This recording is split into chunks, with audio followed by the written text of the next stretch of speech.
Hello from Northern Ireland. As you can tell, it's another rainy and windy day. Figured we'd about 5 or 6 days into our trip here, I wanted to update everybody on what we've been doing. I'll start off with the past 24 hours. Yesterday we got up, had a great breakfast prepared by Dr. Scott Jones, and hopped in the vans and headed south down to Dublin. We had a match yesterday evening planned against Shamrock Rovers Reserves, their U19 side. So on the way down, we stopped at a beautiful cemetery that was an old monastery, and we saw relics that were thousands of years old, where monks would use these old stone crosses with biblical stories on them to share the gospel with the folks they were ministering to. After we got a chance to stretch our legs there for a little bit, we drove down, pulled into Dublin, met Willie Conlon, our contact from Shamrock Rovers, and he took us to their training ground.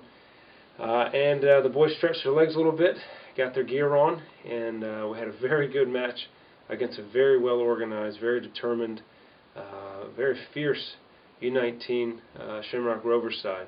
We lost 2-1, which is expected.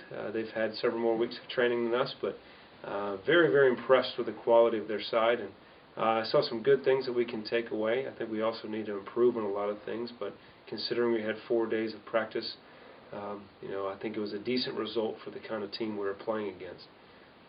It was definitely a physical game, but it's what we needed to get us ready.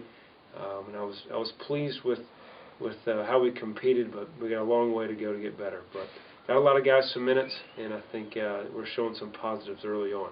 After the game, we had a chance to get some sandwiches with the Shamrock Rovers team and coaches, and they were so gracious and classy to provide a meal for us.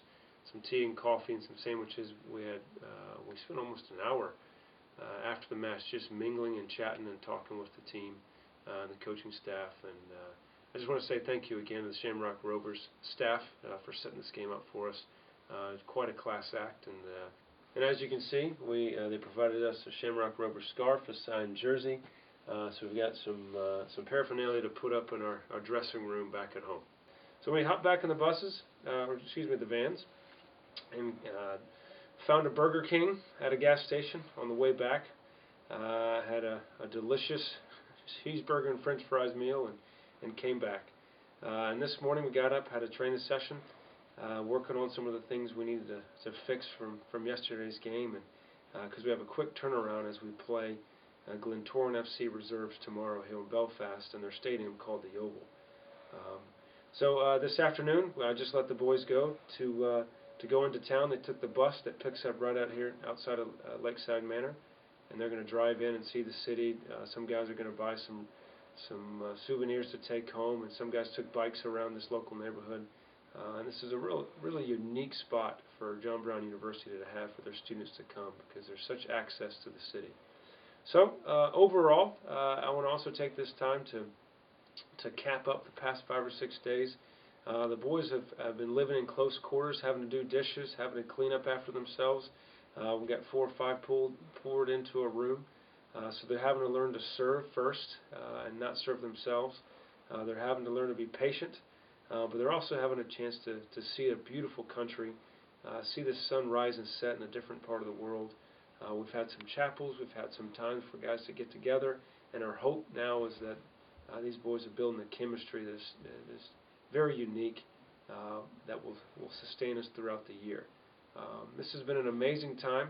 So as usual, as we've capped these interviews off, we want to thank all those that donated. And as I said in one of my earlier interviews, we literally had over hundreds donate to this trip, and we're very thankful for those that did. And we're very excited about our next 6 days here. We've got a lot planned for us, and the Lord has blessed our time, and we anxiously await the next 6 or 7 days. So, good evening, good morning, whenever you're watching this, and we will see you in about 7 days. Bye-bye. Misha, just want to let you know that we wish you were here. We miss you a ton, and we look forward to seeing you very soon. We miss you, Misha!